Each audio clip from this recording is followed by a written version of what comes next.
Hi, everyone. It's Ecology Presents. I am so thrilled to be here with you.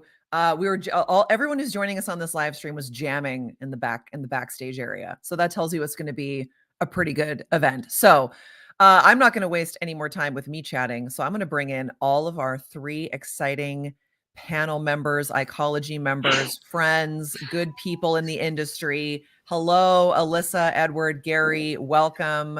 Everyone earlier said they were doing fantastic. So I'm just going to take that as the way that things are going today. So thumbs up from everyone all around. For everyone who's joining us on the live stream, I would love to know where you're joining from, because that's a very exciting thing.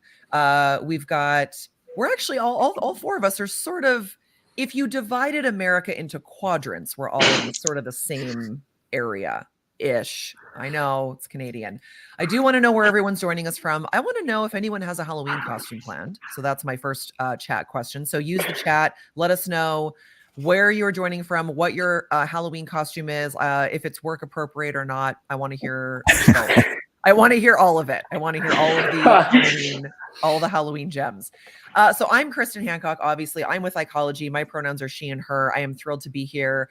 We are in our October session of Ecology Presents, and I'm joined by three amazing internal communicators who are also Ecology members, Alyssa and Edward and Gary. So we're going to do little intros here for everyone. I would love to know, here's what I want to know. I want to know where you're from, obviously, where you're working right now. And I want to know what your favorite class was in school. And if what you wanted to be when you grew up when you were a kid is similar at all to what you're doing now. Alyssa, do you want to go first? Sure, I would be happy to. Hi, everyone. Good afternoon. Good morning. I am currently located in Baltimore, Maryland, in lovely Locust Point. I am based outside of Philadelphia, so just visiting family for the week. So my favorite, let's see, my favorite subject in school was always, English, always reading, always writing. And when I was like 9 years old, I started my first novel because I was absolutely convinced that I would be a writer. So as a kid, the only thing I was exposed to was books. So I thought I would be an author. And then as soon as I got to the real world, I realized there are lots and lots and lots of ways that you can write and get paid to do it, which is insane to me. But I would say that it's as closely aligned as I can hope for. So that's pretty impressive. No, that's good, because you are a writer now. So that's cool. Okay. Among many other hats I wear, writing is one of them. Yes, exactly. Awesome. Edward, you're up next. All right. Hello, everyone. Edward Ford here. I currently work at Metadata, which is a company that makes clinical trial software. And let's see, my favorite class, I realized this probably in college. I went to Boston College, and I realized that history classes were my favorite classes. So I wasn't planning on it, but I majored in it because I said, well, if I'm interested in these classes, they'll help my GPA. It's a numbers game. So that was a good thing. And then when I was a little boy, if I rewind, I definitely thought I was going to be a football player when I grew up. I played up through high school. So I am not a football player today. Surprise, surprise. However, I will say that being in the team environment, a team sport, and being able to understand and trust your teammates and working together collaboratively to achieve a broader goal is definitely something that I draw upon every day in the workplace. Love it. I think there are a lot of children who anticipated being professional athletes, and many of us did not achieve that, but that's okay. It's a very small market for those kinds of goals. I grew up with a lot of people who anticipated being the next Wayne Gretzky. So I understand. Yeah, I understand where that comes from. Gary.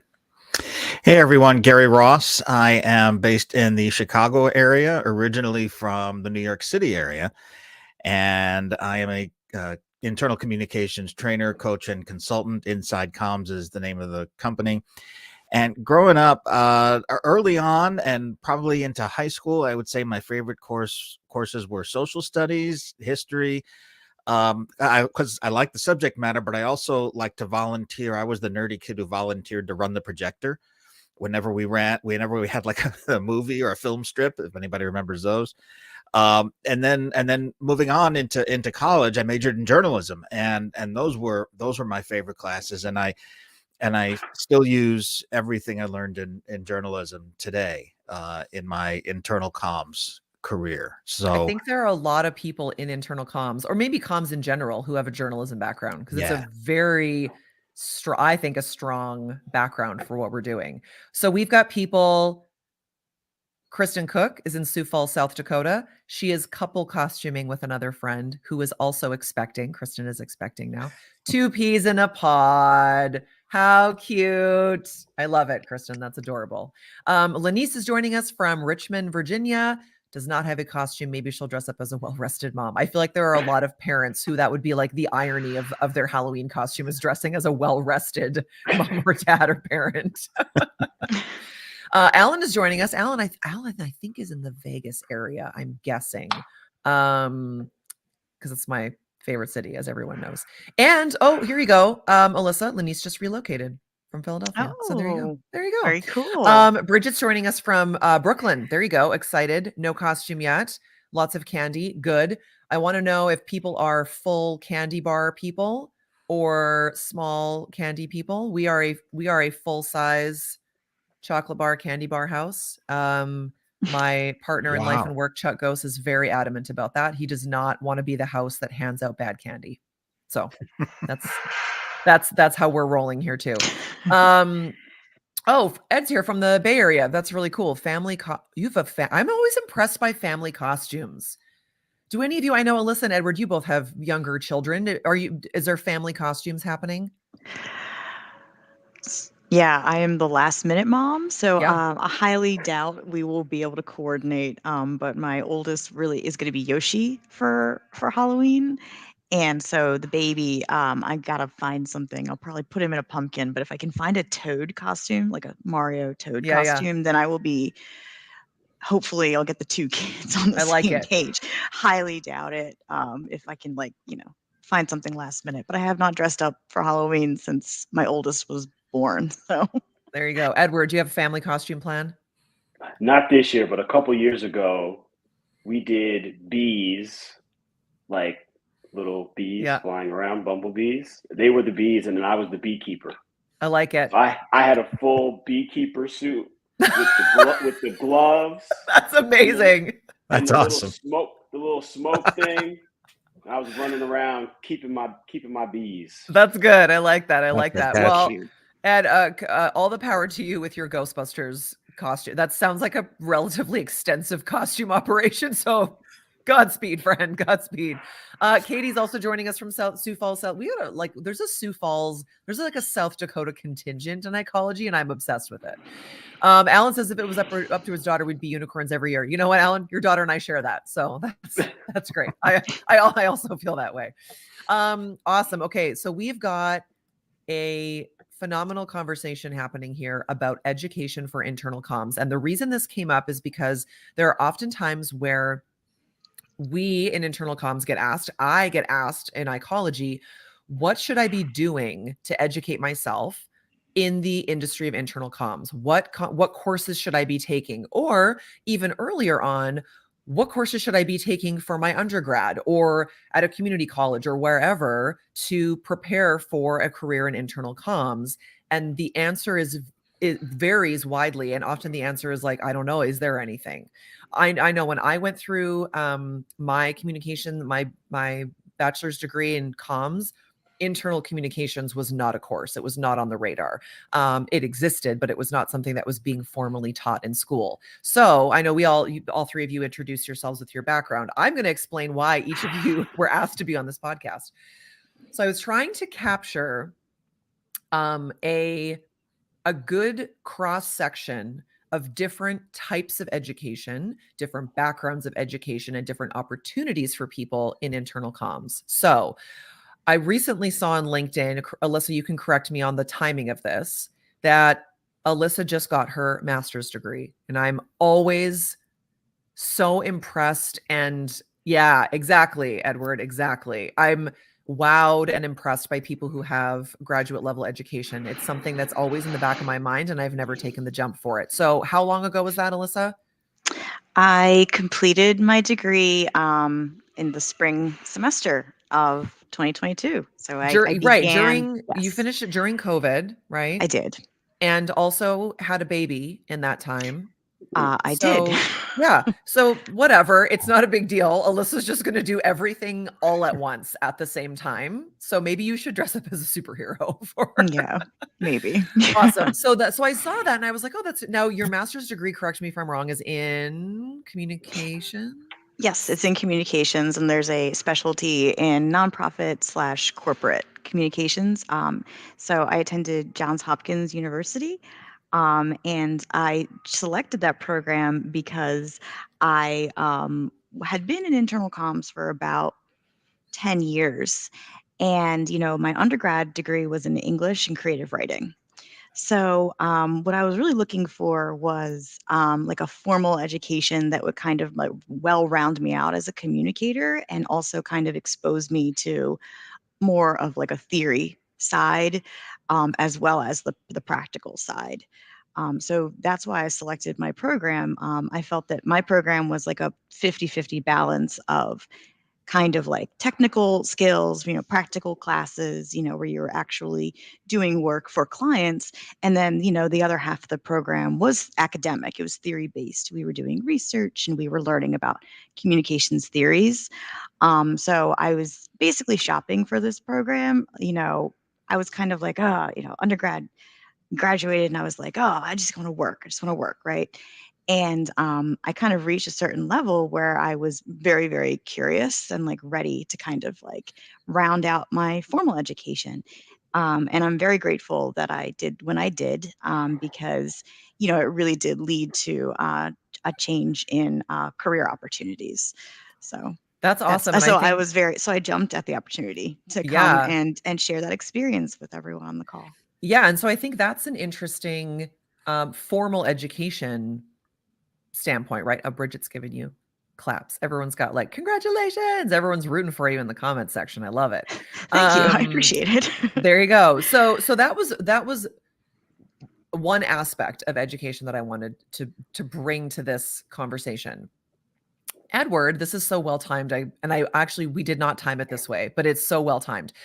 Edward we're going to refer, you should have put your name as Professor Ford. We're going to refer to Edward from henceforth as Professor Ford. He teaches a class at City College of New York for graduate level students, and the class is about internal communications. And Chuck and I had the opportunity to be I'm going to call us like guest professors or something. I don't know what we did, but we went and talked to the class about employee engagement and workplace culture and building community at work. So first of all, it was incredible to see Edward in his element and teaching these wildly bright minds that were in this classroom. But I want to hear more, Edward, about your journey to getting to that place of now teaching what you've been doing for work for many years.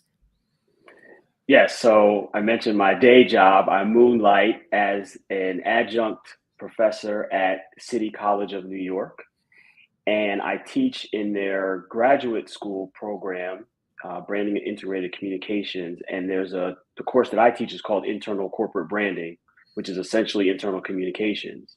And it was fortuitous, actually, an intern that I had back in the day at a previous job graduated from CCNY. She's very active in the communications community, PRSA, et cetera. Well, she reached out to me, and this is about summer of 2020, so in the throes of quarantine, stay at home, all of that, and said, "Hey, one of my professors is looking for a professor for internal communications. You would be awesome." I'm thinking, I'm just trying to figure out how to work. I got these kids, and they got nothing to do all summer. Pandemic, like, can I really add another thing? And long story short, I took the jump, and it's been amazing to be able to bring what I do, quote unquote 9 to 5, and then kind of take a step back from that and talk about the theory of it. The other interesting thing about being an adjunct professor is obviously I have a day job. And so being able to bring in kind of up to date real life experiences. I think the thing that I observed in kind of my formal education, as I mentioned, Boston College background, you're learning a lot of theory. And if you're dealing with a full-time professor, they're great, but they're removed from maybe what's happening today. And so one of the focuses for me in the classroom is to make sure that I'm keeping them in touch with what's happening today. So a lot of the examples that we talk about, stealing from a Law and Order, ripped from the headlines. I try to bring in a variety of professionals from all different walks of life, practitioners that are in-house, independent consultants, et cetera, to really expose them to the variety of career paths, but also to understand what's happening in comms today. And I can tell you what I taught in the fall of 2020, this is my third semester, there are things that have evolved and have changed, and I've had to tweak and change some of these lessons to keep up with the pace of change in our industry. So I think that the graduate school opportunity for these students is really great because they will walk away understanding what's happening in comms at a theoretical level, but also in a practical sense today. My favorite professors and instructors were always the ones who were still somehow involved in the industry because they could bring in real life examples or had recently just left the industry. Like it wasn't like they'd been maybe teaching for 20, 30 years. Not that there's anything wrong with that, but it was always interesting to me to have those real life examples in there. The other thing too is if you want to feel like you're not cool and young, you should teach young people because you will instantly feel old. And it was very inspiring to be in a room with these students. And it was funny. Chuck and I were laughing after we left that a couple of times after we were recapping after this class, and Edward was like, yeah, sometimes I think I know what's up and what's hip and what's cool and whatever. And he's like, then I go to this class and I think, oh geez, I don't have a hot clue what's going on. And then Chuck and I were like, man, if Edward doesn't think he's cool, we're done. Like we're not even on the radar if Edward is struggling to be cool and relevant. Like we're way off the charts then.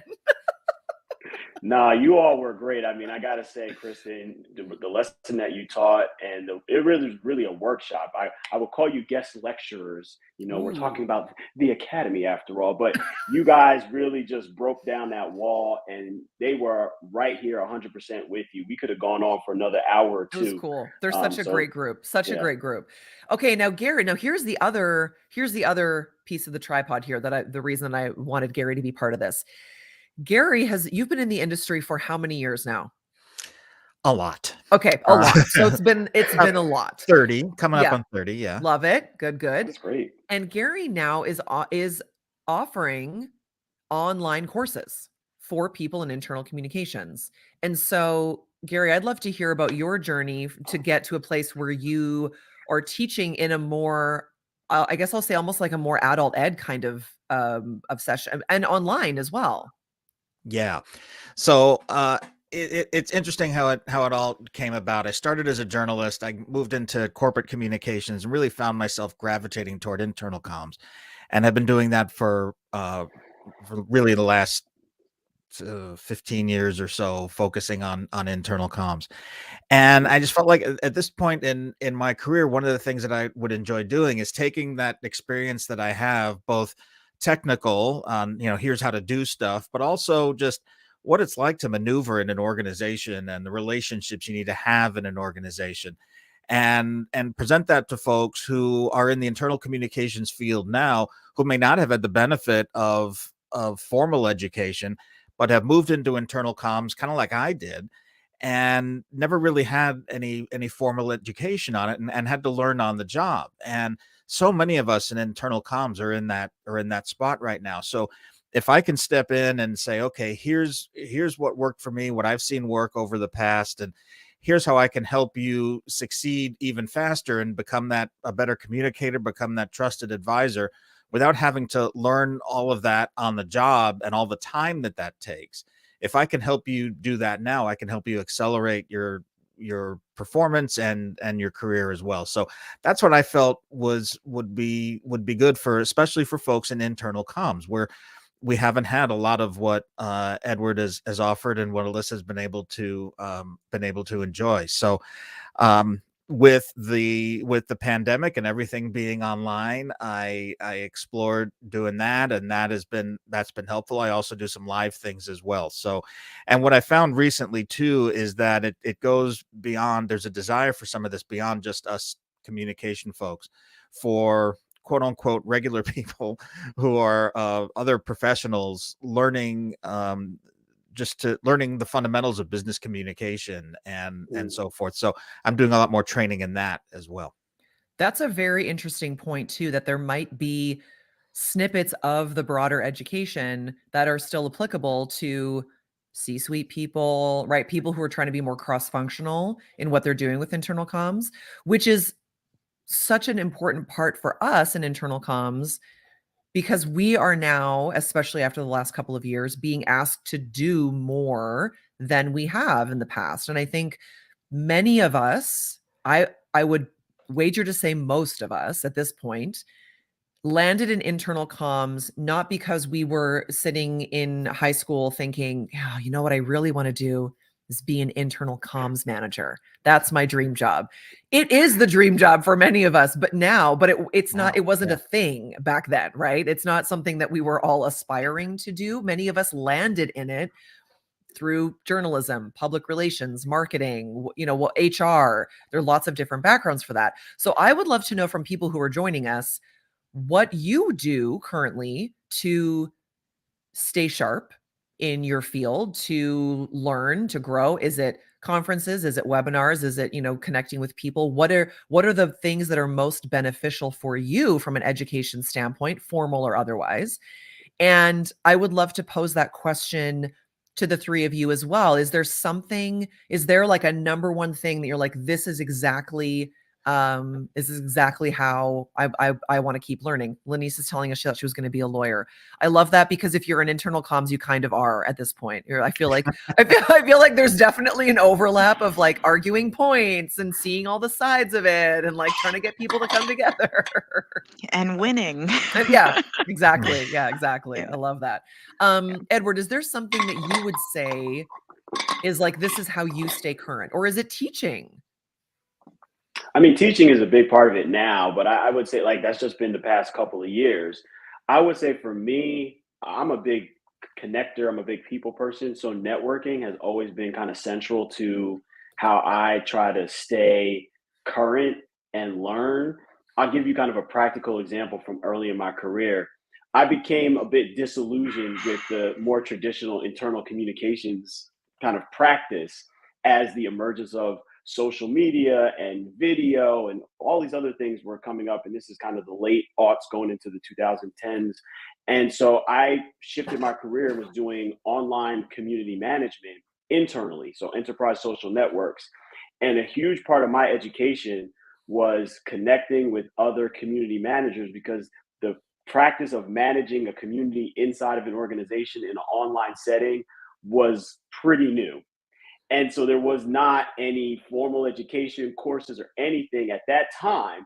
And so I literally learned. There was a guy, my good buddy, Mike Freda, was across the street, literally from me. I was at McGraw-Hill. He was at News Corp. We would go and get coffee down in the basement of my building at Cafe Metro. And he was like maybe 6 months ahead of me. So we would trade notes. And that's how I figured out how to do a lot of the things that I was able to do.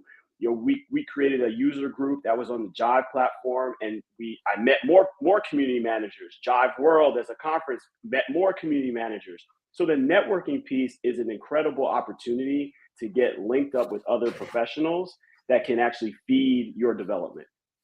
I love that. And I think that that's a piece that's unique in many ways to internal comms, because we are the new kid on the block. Marketing, PR, that's existed way longer than internal comms as a discipline. And so we often are the only people at our organizations, or it's a very small team, and often you don't report to someone who works in internal comms. I've never reported to someone who is my superior, so to speak, who has a background in internal comms. I reported to a CFO at one point. So to have that network of people that you can bounce ideas off of is so important. And we had this is a little ecology plug. We did our camp ecology for the first time. Edward was there in Chicago in September. One of the cool things we did was a field trip to the Art Institute of Chicago. I wrote a LinkedIn post about it. It truly was incredible. So I'm not going to take time here to share a lot about it, but how that came about was because I was connected to the internal comms person at the Art Institute of Chicago on LinkedIn. So I reached out and said, hey, can we make this happen? Fast forward a couple of weeks ago, and she said to me, I really struggle to find other people who work in internal comms at museums. And I was like, you know what? That is a niche market that I am unaware of as well, because I have never worked in a museum in internal comms. Sure enough, going through LinkedIn, what do I see? Oh, I'm actually connected to someone else who works in internal comms at a museum. So asking the question, right? Bizarre. Like I was like, look at this. I've made this magic happen. I'm out. Like this is the peak of my connection to people. But that's, to Edward's point, the importance of seeking out connections in the industry with people maybe who are in similar industries is so, so important. Crystal is joining us. She said that she started learning and development. That's a great crossover as well. And one of the, look at me in the ecology plugs today. I don't usually do this on this platform. One of the programs that we've launched in ecology is called Beyond Internal Comms. And we bring in experts from other fields who are adjacent to ecology or to internal comms. And the first one we did was about learning and development, was this person who is a full-time employee trainer. And that's what she does. So we asked her questions about what are the links between internal comms and education. Alan's got a career shift from graphic design, marketing, computer science to IC and HR. Well, that's a whole other episode of this. I want to understand the link. Improved our IC technology and branding. I bet it has. That's pretty cool. Thank you, Alan. That's really cool. Gary, I'm curious, you've been in this industry for many, many years. What have you, is there something that has been central to your ongoing learning in that length of time, or has it changed over the years? Well, some things have changed over the years, but I would say the basic current, it's just to kind of build on what Edward was saying about networking and keeping in touch with, not only keeping in touch, but going to things like conferences and as things progressed later on in years and conversations like this to find out what people are doing, because internal comms there's such a range of maturity of the function, not the individuals. Well, maybe you could argue that, but the maturity of the function in different organizations. Some people are way advanced, and some people are really just, even certain large companies are just starting out on their internal comms journeys. And so for me as a consultant to do that, to stay attuned to that, to find out, okay, what's working and how have those people made it work, and then try to bring some of that to organizations where the function maybe isn't as mature or advanced. And that to me has really been interesting to see how the range of maturity of the function still is in our organization. So there's that. But as also as training has started to, especially online training has started to evolve as well, I keep an eye out on what some of those offerings are too, because there's as the function advances, as technology advances, and as the notion of community advances, and Kristen, you know that as well. Those are really important resources to have. Yeah. Well, and to Edward's, I was going to say, to Edward's point about, do you see this just left my brain? This thought it's gone. Alyssa, go ahead. Yeah, no, like a lot of what you just said, Gary, really resonates in terms of the maturation of the industry. Because there are so many examples of organizational culture eating strategy for breakfast. You can have the best laid plans. You can have, the most brilliant people you can pay top dollar to write down a strategy. But culture is how, organizations get work done. Culture is how organizations, realize the plans on the page. So just in terms of, like my career journey, it was really interesting to have started in one organization at the peak of the first Great Recession. um, when guess how many jobs there were for English majors? Not that many. So I kind of began my career in an organization that was 100 years old and had a 90-year-old internal communications space. Right, it was a very insular, conservative organization. And what was really exciting and stimulating for me was to kind of like, I was like, okay, like this is a very baked in kind of process. Like people knew, trusted, understood the channels from which um, executive leadership communicated with employees and employees could communicate with each other. It was baked in. It was part of the atmosphere of the organization. So in looking outside of that experience, I was really looking to start something new. So, and a year ago, I joined a nonprofit as their first director of internal comms, and so they're growing rapidly. They're having like scaling,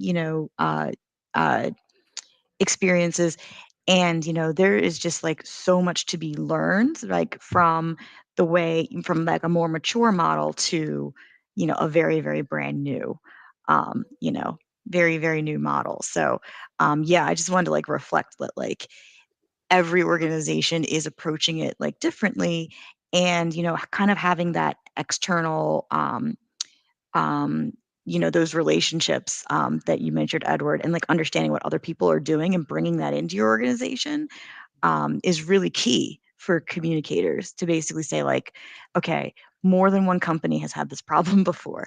How did they fix it? What's going to work for us? Alyssa, Yeah, and I'm by that same token, though, there are some folks who, again, are either have found themselves in internal communications from other areas, or have decided to move in, or from other communication areas, but have decided to move in from adjacent fields. Like there's one person who purchased some of my e-learning, who is in HR and enjoyed the communication aspects of HR, and said, I want to go into internal communications, and he moved into it. And then, but he felt like he needed to get up to speed fast on a lot of this. So there's the maturity of the function, and then there's the folks who are kind of moving into it to expand it and make it even, and build on it. So when the function is a little quote unquote immature, sometimes folks look to networking, look to training to scale up fast. Katie's saying that her background is marketing. Katie and I have this in common, that my background's not marketing, but that she was always found a way to incorporate writing and that into her job. And that was my last corporate job. I was not in internal comms, but I was constantly doing internal comms. Maybe that's why it was a bad fit. So yes, I think that's I see you, Katie. I understand what you're saying. Alyssa, I'm curious if you, and I would love brutal honesty to this question, to answer this question. We're all in I'll the try. nest here. Okay. I want to know, because I ask the same question of professional certification, which we're not going to talk about today because that's a whole other topic. But I want to know if your master's degree directly has impacted your career. Was there like direct ROI, I guess is what I'm asking. That's like a hard, direct question to ask. I think that like, yes, but also it's much more about opportunity meeting preparation, if that makes sense. So I enrolled in my program in 2019. And, I had been in my role at that time for about 2 years, and I was looking to get some formal education to kind of advance, right? Like that's a lot of times, people seek that graduate education to get to the next level. And I was in that boat. I was like, okay, like, I've had 10 years of industry experience. Let me try and get this master's degree and see if I can't advance my career. Um, I believe that my classes and my on-the-job experience have really kind of like opened up ways that I was able to bring in new ideas at work, and also allowed me to make more connections. So one of my classes that I took in grad school was a social media class, and one of the assignments for my social media class was to improve my LinkedIn profile. And so as a result of that assignment from my LinkedIn profile improvement, I caught the algorithm's attention, the almighty algorithm, and I received an invitation to something called Lunch Club, which was a networking kind of online service that really picked up steam in spring of 2020. And because of Lunch Club, I was able to meet other communicators, and I ended up, doing some freelancing. So there was a direct ROI, like in a literal sense of like step A, led to step B, but like kind of when it came time for me to apply for this job, I would say that the master's degree definitely helped. Many, um, you know, uh, job descriptions are written in such a way that they, include, master's degree preferred. But I was lucky enough to find my position and to be hired into a culture where they're really looking for the whole fit instead of like the piece of paper. So even though I wasn't done the master's degree, I had, kind of my foot in the door.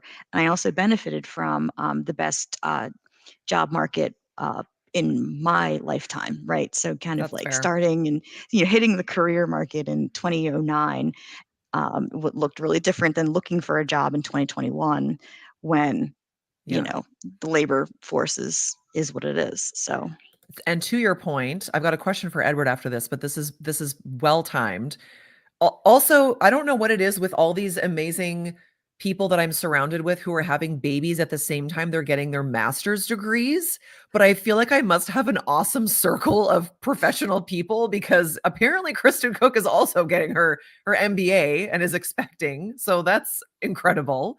In any case, oh, I think we lost Alyssa. I'll let her jump back on. She thinks that the fact that she was even getting her graduate degree is why she was considered for her current role. So to Alyssa's point, we lost you there for a second, Alyssa, but you're back. To your point, even being in the program made a difference for her current role. Edward, I am curious if the students that you have in your class, before they took your class, do you think they knew about internal comms, understood what it was? Were any of them like, yeah, that's the route that I want to go? Or is this a whole new world to them? Most of them were somewhat aware of internal communications as a function, but not to the extent that we cover it in class. So that's actually one of the first things I do in class. I put up a poll and I say, how much do you know about internal comms? And the options range from what is internal comms? I never even knew that was a function. And then on the other end of the spectrum is move over, I could teach this class. And there's usually no one in the move over, I could teach this class category because I would Do you probably have get. a plan? Do you have a plan for if someone Yeah. says, oh, okay. If someone says that, I'm going to invite them up to the front and give them the floor for like 10 minutes and see what they got, right? So we Just haven't sit gotten back. there yet. Exactly, hey, you got it. Let's see what you got. Put your money where your mouth is. But I think they know because many of them come in with work experience. So in some cases, they've been in organizations and have kind of tangentially seen it.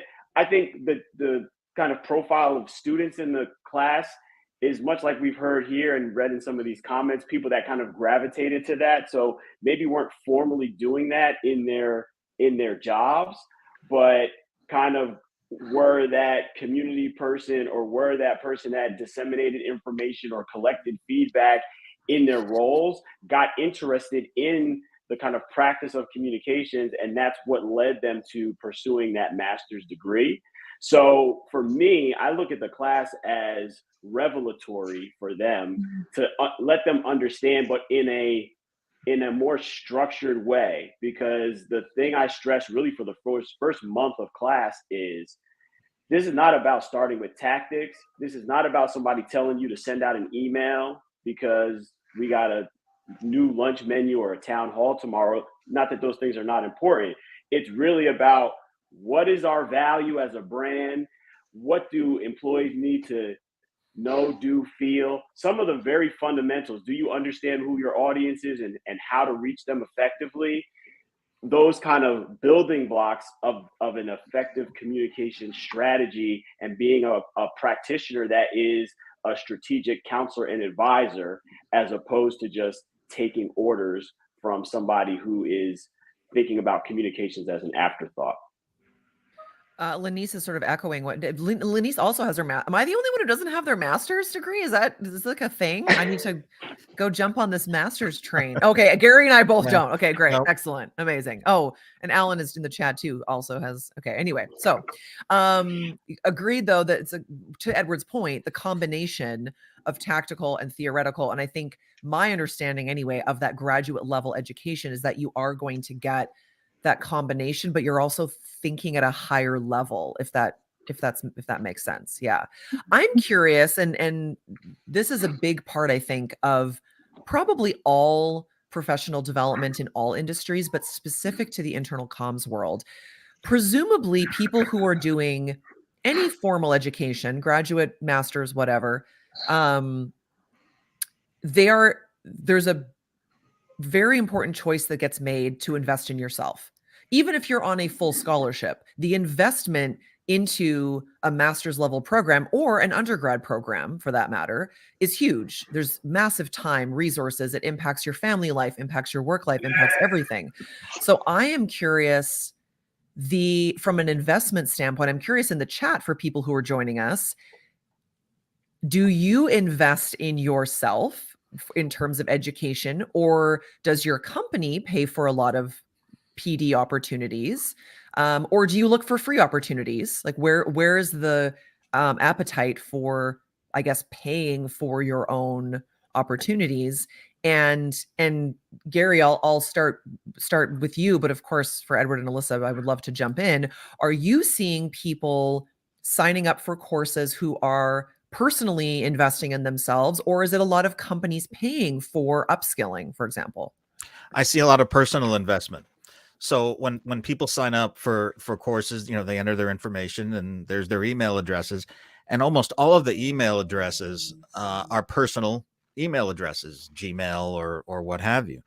And it's been a real interesting learning since I've been doing the online e-learning for a few years now, is people are signing up for using their personal emails. Now, whether they're ultimately expensing it or what have you, I don't know, but and that's also how I look to appeal to folks too, is to say, hey, you're worth it to invest in your professional development. Here's what your organization needs. Here's how you can best improve your career, and really for a minimal amount, you're able to accelerate that relatively quickly. And so that's something I appealed toward as well. I wish, there are some organizations out there that, and if you look at the Fortune Best Companies to Work For, there's a training magazine. We'll talk about the training. I think it's the Training 100. There are some organizations that just really do a fantastic job in developing and investing rather in developing their people. And then there are some who don't necessarily get it. I think that for employees, that's an important thing for them to evaluate as you're looking at potentially joining a company or potentially deciding whether to stay at a company. How do they invest in you as well? Now, ultimately, you're in charge of your own career. And so I think it's worth it to invest in yourself. But for corporations, I think the good ones do invest in their people, and they're going to attract the best employees. I've asked a lot of people if they own stocks in their own career path. And I think that's a valuable question for people to ask. There is a conversation happening here about everybody else researching master's programs. Bridget, Katie, okay, this is incredible. So that's amazing. Yeah. Yeah. No, I I wanted to kind of like connect the dots between what, Gary, what you said, which I totally agree with, as well as what Alan kind of said in the comments. When it comes to, career growth and career development, I think that like for my path, right, in my role, I sought the formal education when I felt that I hit that kind of plateau professionally in my role. At the end of the day, if you have a management that is supportive, that's going to expose you to other cross training and job sharing experiences, then you're going to grow and kind of like reach that higher level and have those results on your resume. If you have an organization and you're in a role where you're kind of in a routine, you're kind of doing the same thing year over year, the opportunity to learn and to grow is kind of more on you. And that's kind of the relationship that I struck with my role at the time. I was able to do a lot of, projects and prove a lot of value and changing things, but that was all around the margins. At the end of the day, the job was the job, and the job was going to stay the job. So that's kind of where I went, the MBA, the master's degree route. Do I think it was necessary? Not everybody, like you said, Kristen, has the resources and the support, right? Not everybody has the support to get their degrees. So, as long as you get the support either from your day job or from your, your surrounding auxiliary capacity, then that's really going to help you with your career growth. But that's just my opinion, kind of incorporating a bunch of different threads here. No, that's great. Thank you. Edward, I'm curious if you have typically worked for organizations that have provided professional development, if you've had to invest in yourself, if you've gotten more out of one or the other. It's been both for me. I've been fortunate to work at places that have allowed me to invest in myself through training, through different developmental classes. But it's funny because you asked the question, I'm thinking back, I'm like, there are times when I invested in myself, and I was thinking, and yes, there have been times. Like I remember taking, I hadn't thought about this in a really long time. I took this online class on gamification that was offered through University of Pennsylvania. It was an online course.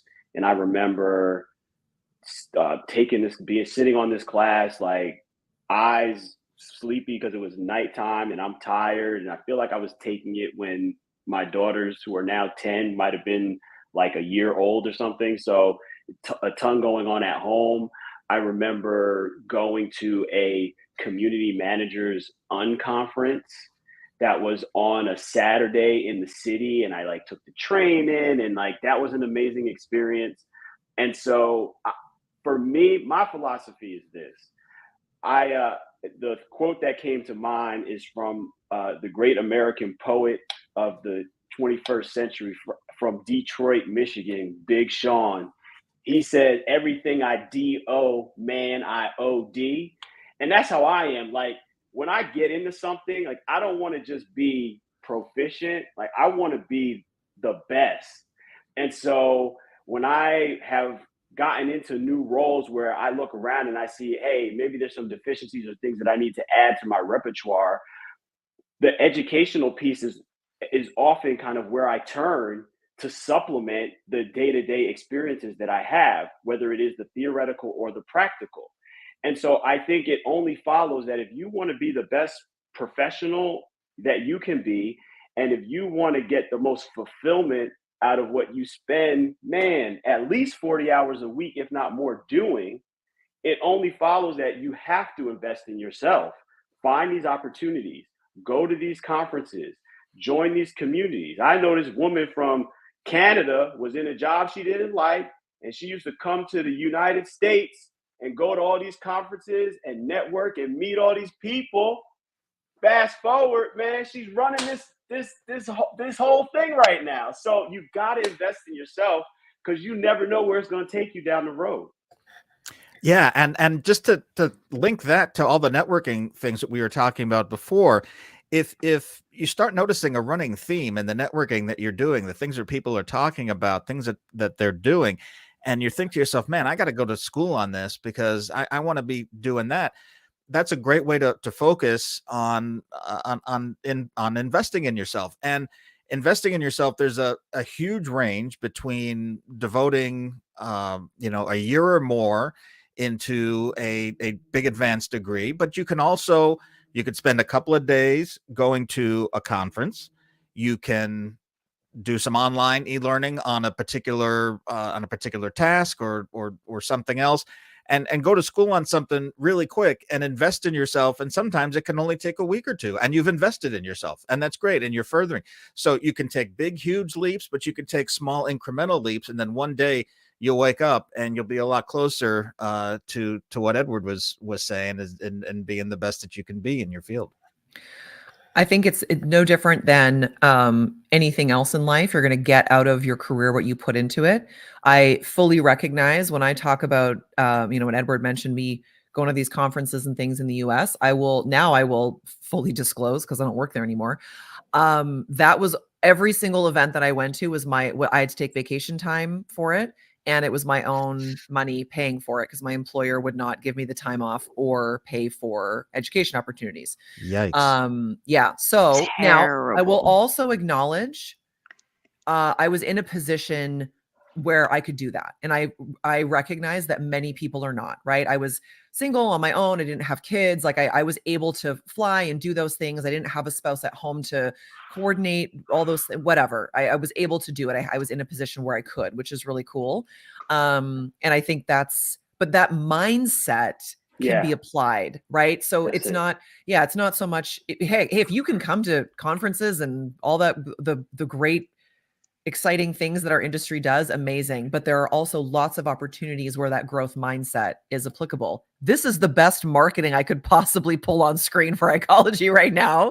Kristen Cook, my Ecology membership is out of my pocket. It's the best investment I make every year. Part of the reason, for real, part of the reason that the cost of an Ecology membership is $150 a year, or less if you live in Canada or Australia, because I see your exchange rate and I feel that pain. It is because we wanted it to be accessible to everyone, right? We wanted it to be, there has to be a commitment level that you're engaged in the community. We wanted that commitment level through a membership portal, but it's about what you're going to get out of it. And it's about being accessible to everyone in the industry. I've also told a lot of people that if cost is the only reason that you cannot join Ecology, let me know. If that's the only reason. We have members, we do have a different plan for people who have recently lost their jobs.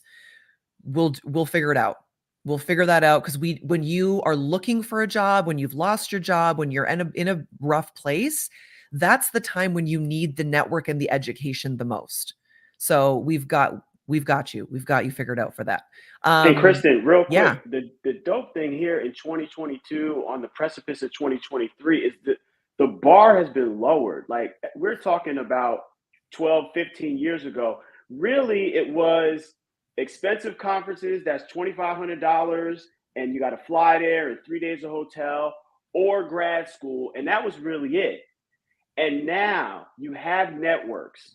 You got LinkedIn. Listen, if you don't want to come out of pocket even for to go to these conferences or things, you could just go on LinkedIn and get in these comments of people posting all the time of these influencers, and you can learn a ton.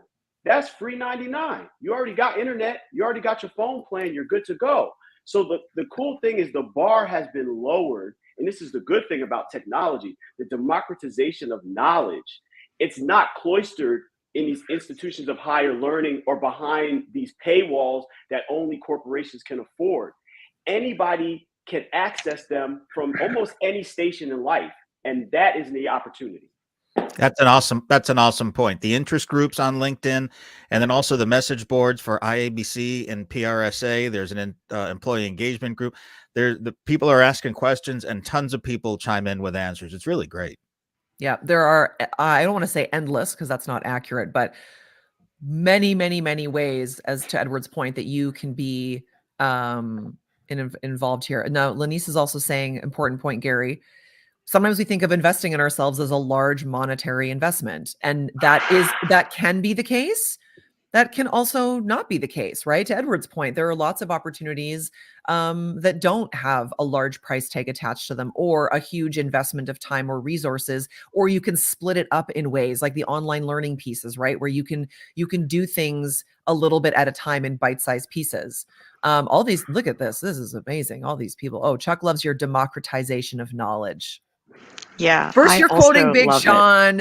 Now we've got our own new phrases. Like, I'll be what's next? quoting Edward Ford from now on. No, I that's don't know about you we all guys, but will. like, Yeah. no, but like, I also just want to like completely agree with everything that you just said, and also note that you know, people like Kristen kind of, you know, mentioned, this is I kind of did my first conference in 2016.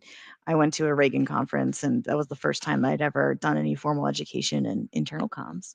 And I met my tribe. I met people for the first time who were, you know, experiencing the same challenges that I was, and who were trying to make change in their organizations, and who were, you know, basically what I found was that community. And, you know, I definitely found people who are willing to advocate for me, who are willing to be a listening board for me. And, you know, that was absolutely critical in kind of like keeping me, you know, inspired, and also, you know, bringing more of myself into my role. So like, you know, everyone in the comments, you know, I'm really, really like privileged, and I feel very, you know, flattered, Kristen, that, you know, you invited me onto this platform with Edward and Gary, you know, because like I'm really excited to be a resource for others now that I kind of like been around the block a little bit. I don't know if I'm, you know, as you know, I'm not a Kristen Hancock, but I am definitely, you know, I'm me. I'm here. Right. And I'm definitely, you know, very excited and interested in helping others, and you know, investing in themselves. So one of my more favorite things was when we would have interns in our organizations, because the intern, you know, who's doing an undergrad in human resources management and gets a job, doesn't know what internal comms is. And then she went and she got a master's in internal and communications, because she learned on the job that this is what the role is, and this is how the role helps meet business objectives. So yeah, anyone in the chat, anyone in ecology, you know, I'm really I'm really very, very true, Chuck. That's why we love having you here, Alyssa. Yeah, but And I will like, say, yeah, but I'm actually, excited about that. I promise I'm not paying people to put these comments. I promise I'm not. So Ed also has his own money in ecology, worth every penny. Amazing. So I really am not paying these people. But I will end on this note. We are paying everyone on this call because that's one of our core values in ecology, is we compensate people for their time and expertise. That doesn't mean that people should never do any engagements, speaking engagements, learning, education for free. If it's worth your time and value and you're getting something out of it, that's your choice to make. Our commitment from ecology is that we don't think that should be the expectation in the industry, is that people donate their time and money for companies to profit off of, essentially. So on that note, we could talk about this for another 3 hours.